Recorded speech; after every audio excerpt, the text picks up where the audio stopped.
একটা অত্যন্ত জরুরি হাদিস বলছি, মনোযোগ দিয়ে শুনুন, এটা বলে শেষ করব। বিষ্ণু ইসলাম একবার সাহাবাদেরকে বলেন, আলা উখবিরুকুম বিআফদল মিন দারাজাতি সিয়ামি ওয়াস সালাতি ওয়াস সাদাকা।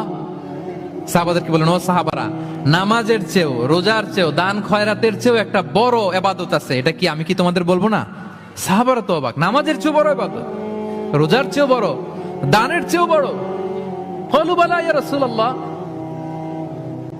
সাহাবারা বললেন, অবশ্যই হে নবী, হ্যাঁ আপনি বলেন সেটা কি? বিষ্ণু ইসলাম বললেন, ইসলাহু যাতিল বাইন, বিবাদমান দুই গ্রুপকে মাঝখান দিয়ে যে মিলিয়ে দেয়া। নামাজের চেয়েও বড়, রোজার চেয়েও, সাদাকার চেয়েও বড়, মিলায় দেওয়া। আমরা মনে করি সেজদা দিতে দিতে কপালে দাগ ফেলে দিছি, এটাই তো বড় ইবাদত। এটা তো নিঃসন্দেহে বড় ইবাদত। আমরা মনে করি হজ করতে করতে শেষ করে ফেলতেছি, এটাই বড় ইবাদত। জিকির করতে করতে আমরা দিন রাত এক করে ফেলতেছি, এগুলো তো নিঃসন্দেহে ইবাদত।